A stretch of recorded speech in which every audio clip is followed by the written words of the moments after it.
Well, welcome to this episode of Mountain Movers. We are in Avalon, at Avalon Marine Center on a beautiful boat.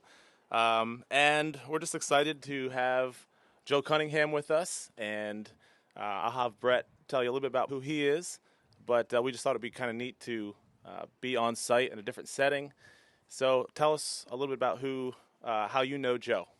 So Joe and I met back in probably 2008, 2009.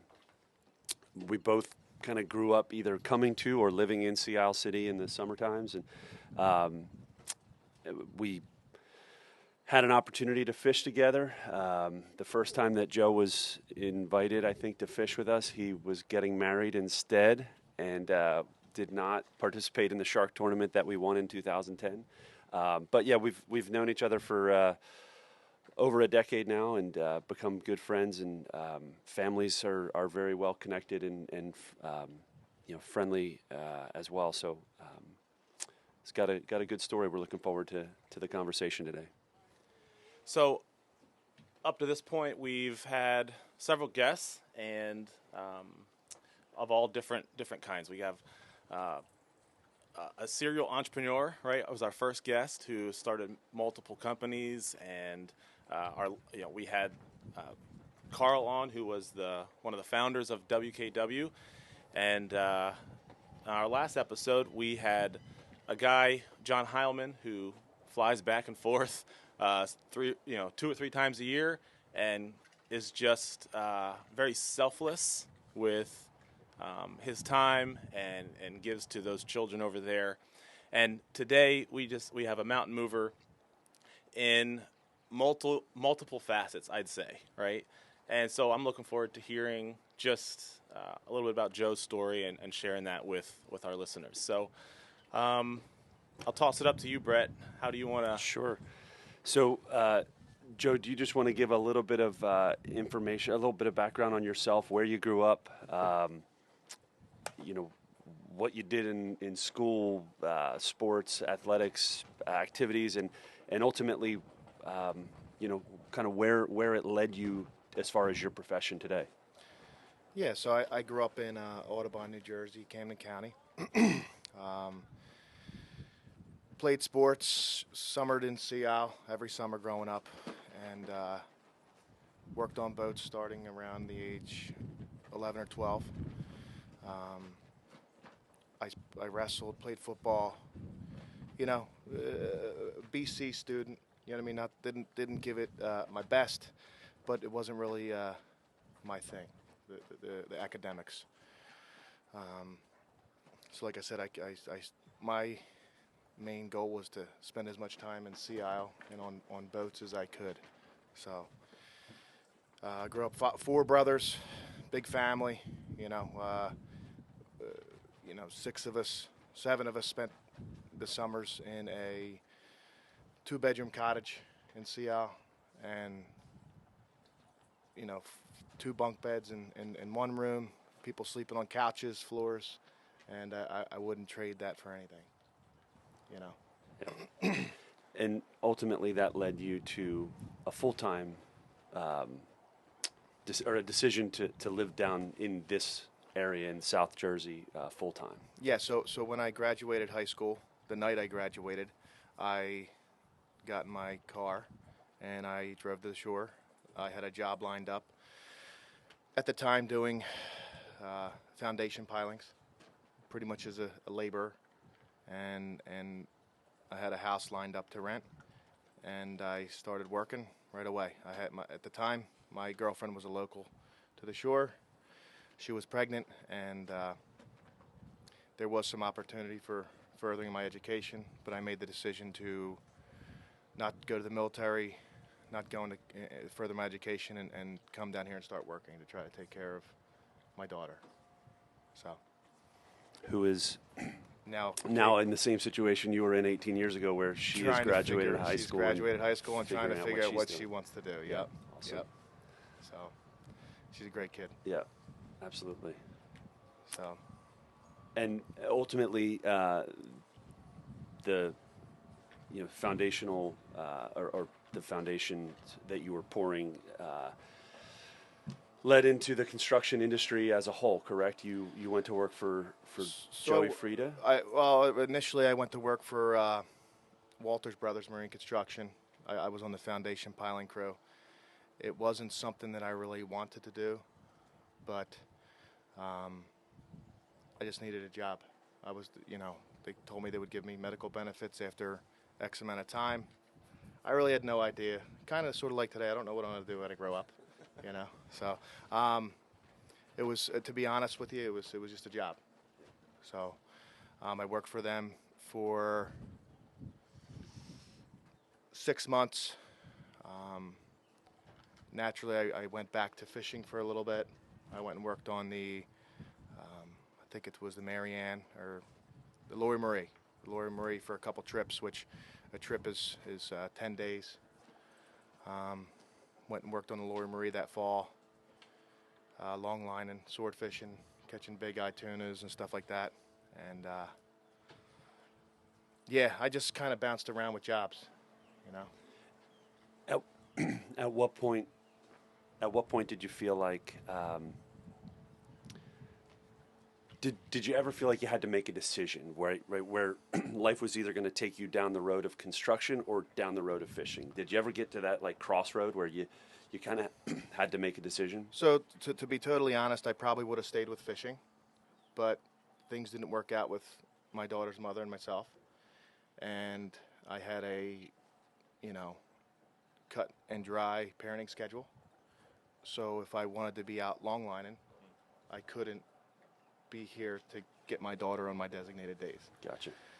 So I had to make that decision to step away from fishing at the time and get a job on land. At that point, I got a job for a custom builder in Ocean City. And I was living in Ocean City with a friend of mine in a second floor garage apartment. And I don't think I had a license at the time. So it was very difficult to get to work, pick up my daughter. A lot of good people in my path, on my journey that have done a lot to help me out, picking her up and, helping me get to work. And, I owe a lot to the people that, were in my path. So. And then ultimately, you started your own business, right? I know that I'm fast forwarding a little bit, right? So I worked for different builders in and around Cape May County, Avalon, Sea Stone Harbor, Ocean City a little bit. So I worked for different builders, worked my way up.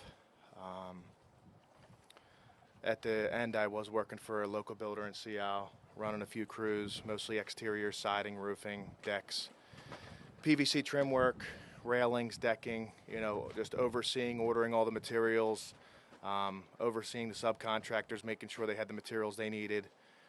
I had framed a few houses. I kind of did a little bit of everything with him and with some other builders. So it had gotten to the point with that builder where I kind of just wanted to try my own thing. And I actually had approached him and said, I have a couple jobs, side projects. Would it be okay if I worked part-time? Because I'd say I did a lot for them, and he was okay with it. So I had hired, 1 or 2 guys for my company, and I'd went in and worked for him about 20 hours a week, overseeing, making sure everybody had everything still, kind of training a few people to do my job. And I had, also doing my deck renovations and side jobs. So actually my first job as JK Construction was on your father's house on the backside for Fred Weibel. So that was one of the first jobs I had done, and then there was another job on, I want to say it was 71st Street. So I pretty much left my job with 2 projects. Kind of stepped into the unknown with 2 projects lined up, and wanted to try something different. Tell us about that that decision point, right, where it's like, I'm gonna muster up the guts or whatever you want to call it to say, you know what, I can do this on my own. But what does that feel like with that making that leap of Because not a lot of people have that. Yeah, I have think those at the guts to do time I that. had a 6 or 8 month old, Wow. a 8-year-old, and one on the way, and a mortgage. You know, so it was difficult. I just knew that, you know, I always want a little more. You know, when I was working for certain builders as a carpenter, when the foreman would leave, like say we were I remember this like it was yesterday. One point the foreman left. He left the plans there. He would lay out. We would go nail the walls up. Then we'd stand the walls up. So he'd left the plans, and I just grabbed the plans, just looking at them, trying to figure it out. I always, you know, wanted more. I wanted more responsibility. There was a point where my one boss was a little bit off on the materials that he was ordering because he was ordering it off plans or previous projects, and wouldn't have enough decking or railing or whatever. So I went into his office and said, "Can I do all the ordering?" I didn't make any more money, but I just wanted more responsibility. It's, you know, it's just kind of my personality. I wanted more. So with the starting my own business, I knew that I could do it.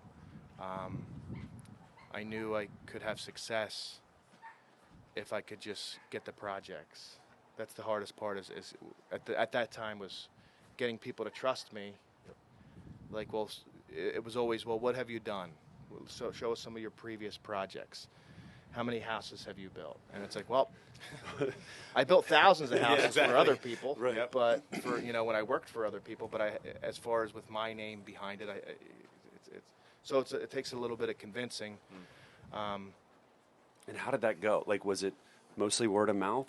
I mean, you weren't paying at that point. I mean, Facebook advertising didn't even exist, right? I mean, we were just on the cusp of even that social media presence. So how do you do that in 2010? 2010? I mean, how did you go about? Well, the one thing that I did was, to be honest, I took flyers, like brochures, and I put them in everybody's door. I did that in Seattle. I did it in Avalon until the police told me enough times that it's not legal in Avalon, Stone Harbor. It's not allowed. So, and then just word of mouth. I knew some realtors. I knew some people. Hey, if anybody ever calls and they need a X, Y, or Z, if you wouldn't mind trying to send them my way. And then, you know, you do a deck or a project. The neighbor sees it. Yep. They call this, and it's 98% of my business is word of mouth. And probably because of the location we're in as well. When you purchase a house down here, the first relationship you build is with the realtor. So a lot of these clients of mine and people that buy down, you know, second and third homes down the shore, that's their relationship. The first relationship they build is with the realtor. So they're going to ask the realtor, "Hey, we want to get our kitchen done. Who do you recommend?"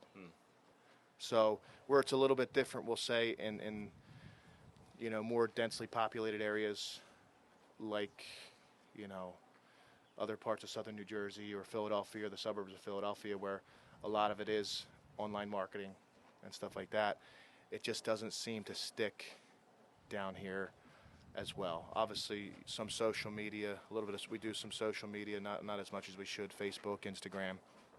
But like I said, I get a call, "Hey, you know, this person, you did their kitchen, wondering if you could take a look at ours. You built so-and-so's house, can you look at our plans?"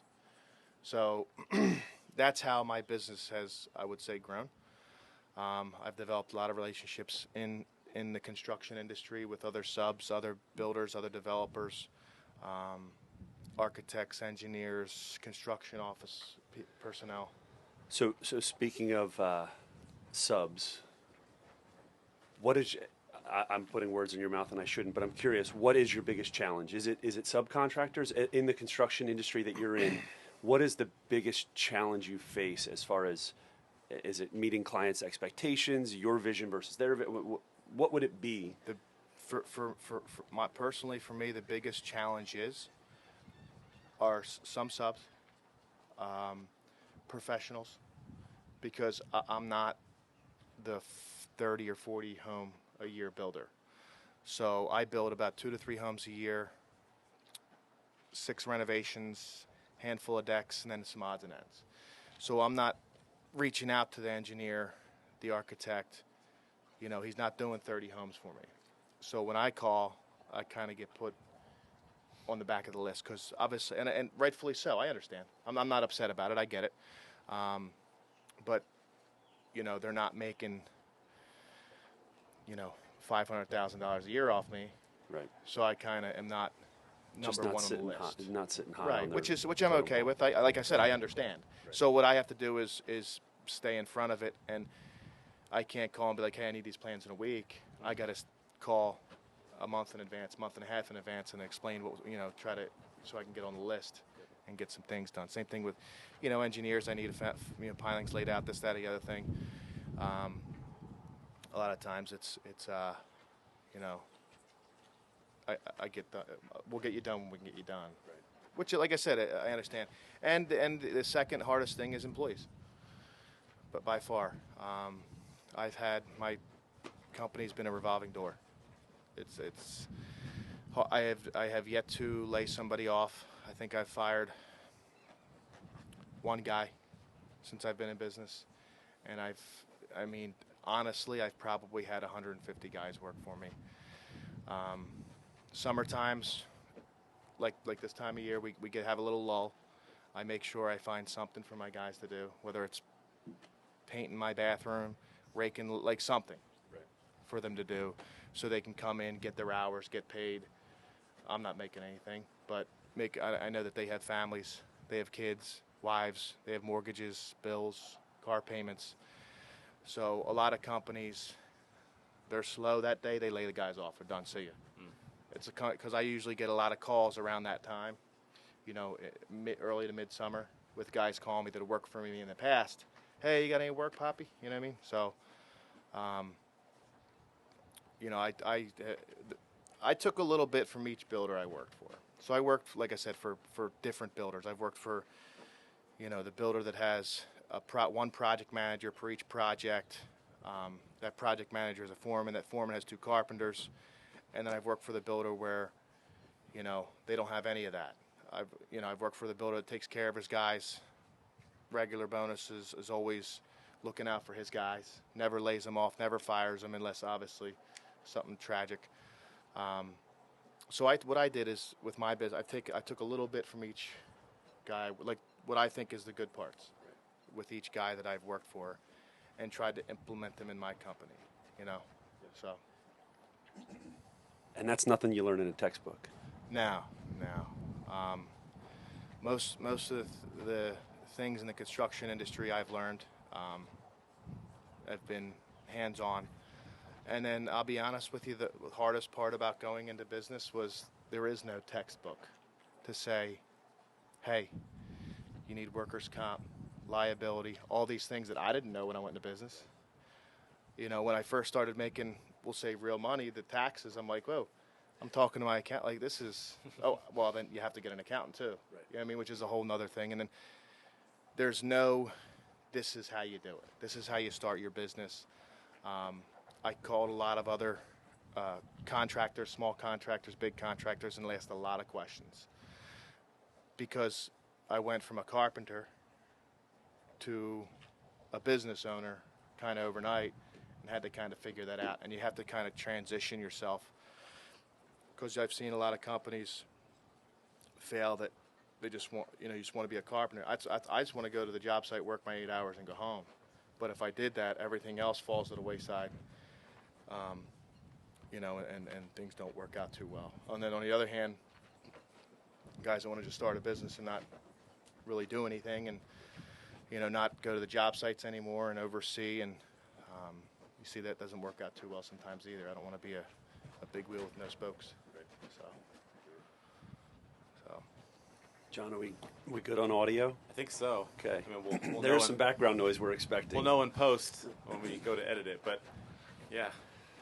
So let's transition over to. Okay. We're on a boat, right? So let's Right. transition to fishing. Okay. Tell us a little bit about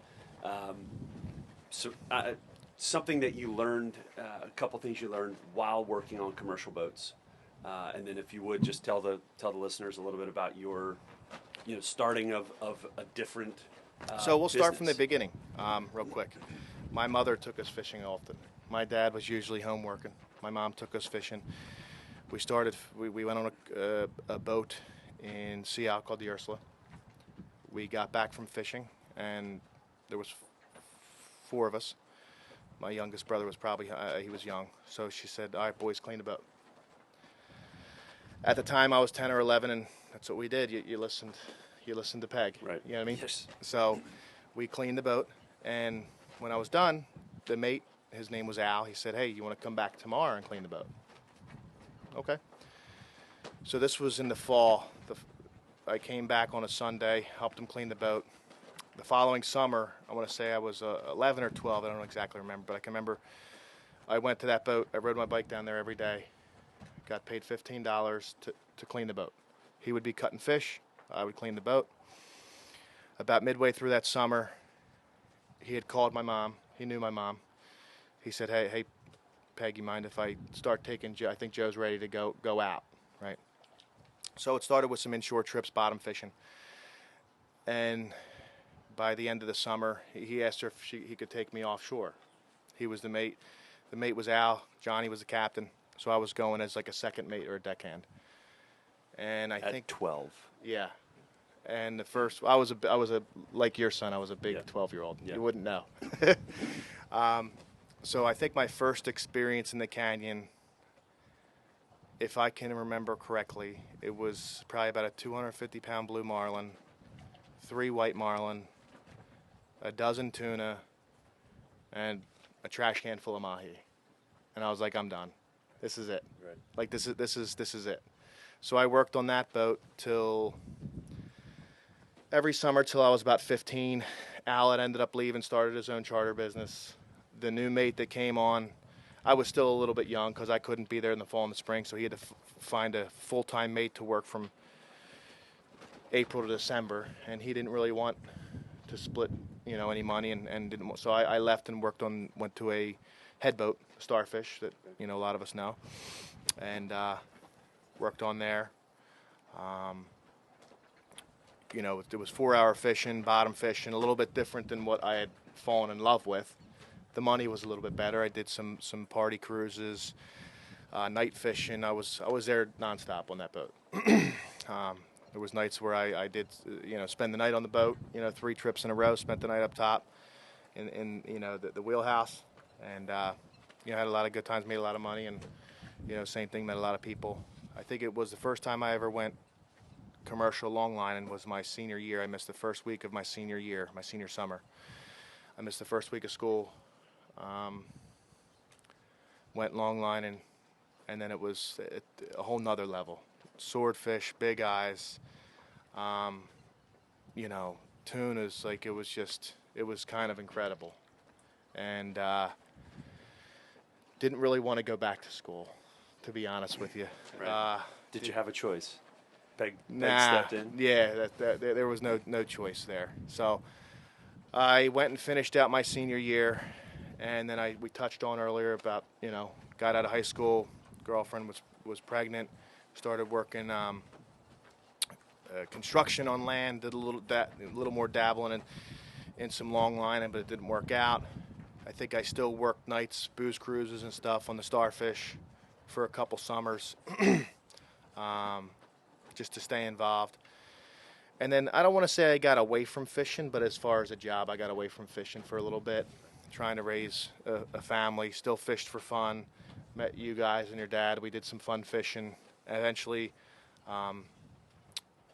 bought my own boat, which at the time, my first boat that I bought that was more for, I always had a skiff. I bought a skiff for my wife and I in about 2008, 9. And then we've always had a skiff, but I bought a 23-foot Polar. Started doing a little bit of mild chartering on that. And then in about, I don't even know, I don't know how long I've had the Relentless. I bought another boat with a partner, mutual friend of ours, called the Relentless, 34-foot Hydrosport, and really started trying to get into the charter game. I got my captain's license probably in about 2013. I got my 100-ton Masters with my towing endorsement. So I started really trying to do a little bit of chartering. At that point, I had owned my own business, so I could take a day off here and there without the feeling of guilt. I couldn't, when I worked for somebody, I couldn't take a day off. It just wasn't in my DNA, you know. So started doing some light chartering, a little bit of offshore stuff, shark fishing, and you know, just it was kind of, it got me offshore. I wanted to be offshore. That's where I wanted to be. I loved it. I love tuna fishing. I like being in the canyon. So this way I could be there without having to cover that expense, you know, of fuel, bait, you know, $1,000 a trip or so at that point in time. You know, it'd be a $1,000 bill out of your pocket to go to the canyon. You know, I'm taking other people fishing, and they're kind of footing the bill, and I'm getting to the canyon. It worked out for everybody. Right. And fishing now in the canyons has become a family event for you guys as well, right? Like you've got two little ones and Kaylee as well, who love to be on the boat with you guys. Kaylee has spent a lot of time tuna fishing. Bryn and Kira, at this point, I mean, they're in the canyon or tuna fishing of some sort 6-8 times a year. My wife, she was an avid fisherman before we met, and she wants to be in the canyon. She wants to be cranking on a tuna or mahi or a marlin, or, you know, she's had her own path when it comes to fishing. She's did a lot of flounder fishing with her father and her family growing up, and then she, you know, met a lot of people on her journey and has spent time in the canyons on big boats like this and smaller boats, and, you know, so she loves it, and she's good to have on the boat. She knows her way around the boat, and so do my kids at this point. You know, they'll help out, they'll chip in, they'll do the work, but they love it too. All right, so instead of asking you about your biggest challenge from starting a charter fishing business, which obviously you've got a ton of them, right? You've got weather, you've got costs, you've got, you know, you're relying on mechanical engines to perform when they have to perform, and it just doesn't always work out. But instead of asking you about that, best fishing story. What's your greatest fishing story? If you had one story to tell, what's your best fishing story? That's hard to say. I So we have a good one just from this past week, right? This past week we caught a nice big eye in the Jimmy Johnson tournament. We won some money. That was all good. I want to say one that was the recent history was with your father, your cousin, Mr. Rick, and Frank Rip. We were catching yellowfin tuna in the Wilmington Canyon on the chunk at dusk, and I threw a jig down. I must have got a little lower than the yellowfins and hooked into a big eye. We fought that big eye for 2.5, 3 hours on a light jigging pole, and broke it off both sides. And that hurt big time. So we ran back to where we had the bites. We stopped, started catching a couple more yellowfins. I dropped the jig down. It got tangled with a yellowfin your dad had on, so I had to free spool it. I thought we were hooked, you know, I hooked the yellowfin, but obviously knowing that we had a big eye earlier, I knew it was could have been a big eye. So got it untangled, and at that point nobody wanted to lose another fish.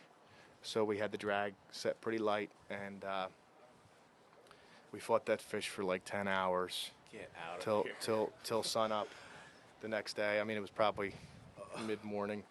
Wow. Obviously, that's not ideal to catch a big-eyed tuna on a small jigging rod. Right.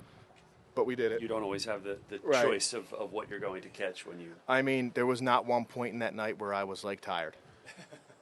We were just handing the rod off, and after we had caught the fish, each guy had said they had slid the drag up a hair. Without because- telling each Well, other. we told each other we weren't. We're not yeah. going to. Nobody touch the drag. Don't Right. touch the drag because we didn't want to lose another fish. Right. You know, and I can see Carl by the end just pushing it to the pins. Yeah, being like, we- "Ah, forget it. yeah, we were. We're and, either boating this thing or we're letting it go." Yeah, so that was a pretty good one. Obviously, with yourself, I think you might have reeled it in the 338-pound Mako in the shark tournament. Yeah, it was cool. And then the next day having a bigger one on, you Yeah, know, and yeah. breaking that off. Right. That was pretty cool. You know, sword fishing, I as of recently started doing some daytime sword fishing, and the first time I did it, we dropped down and immediately got a bite. It was a big eye tuna. Second drop swordfish, third drop swordfish. I'm like, this is awesome. Like this is. So we've been doing some daytime sword fishing as of recent years.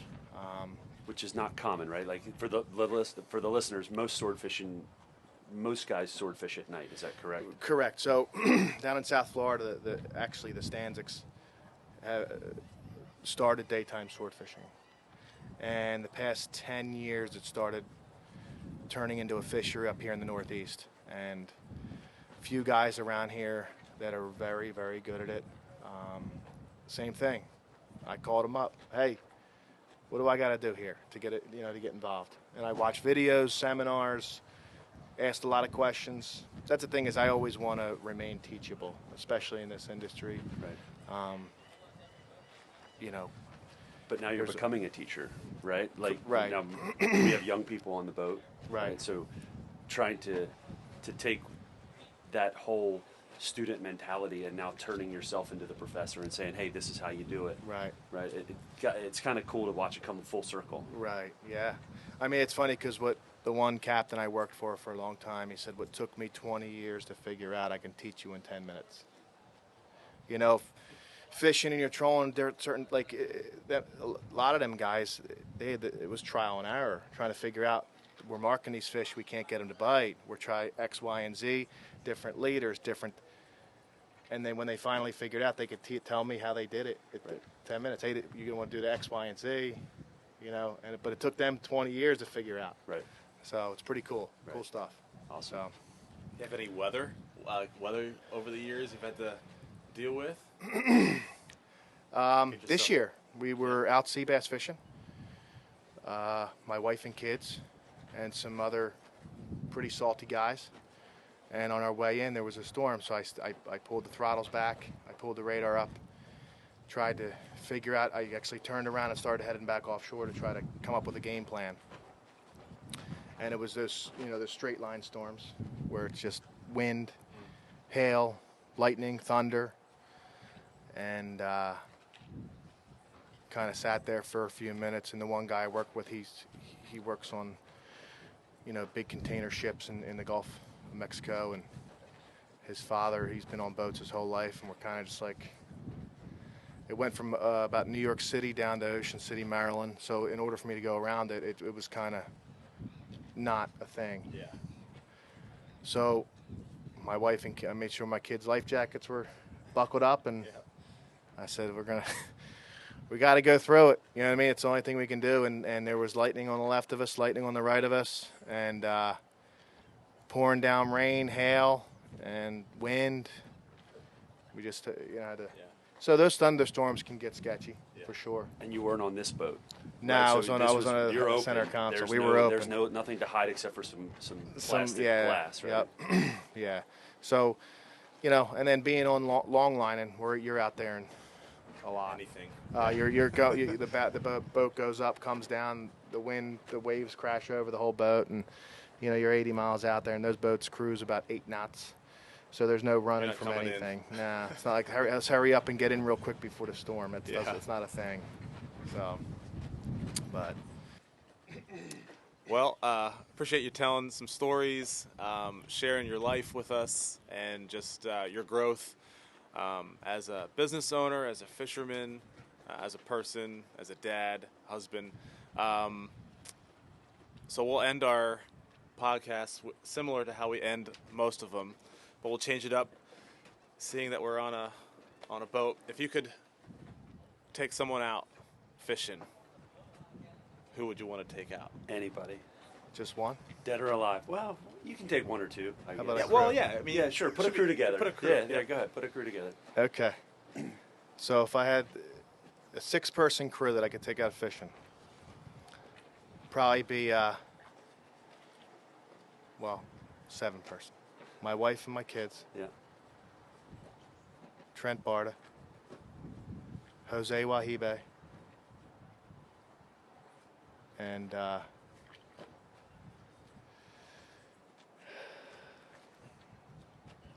his name's on the tip of my tongue. Well, why would you pick those two while you're thinking? They're just guys I grew up watching their fishing shows, Okay. and they were kind of like idols of mine, just watching them. Trent Barta was just an all-around sportsman, just hunting, fishing, just he was a good fisherman. Jose Wahibe, another one that was just a guy I watched every Saturday morning growing up in the winter, and obviously my wife and kids, because I enjoy fishing with my family. Yeah. Some people don't. There's nothing better to me than watching my girls reel in a cobia or a tuna, or it's just Proud moment. enjoy Yeah. watching my daughters, even flounder fishing, watching them bounce a bucktail on the bottom, feel the bite, set the hook, reel it in, and then be how happy they are when they do that. So it's hard to say who I would take fishing. I mean,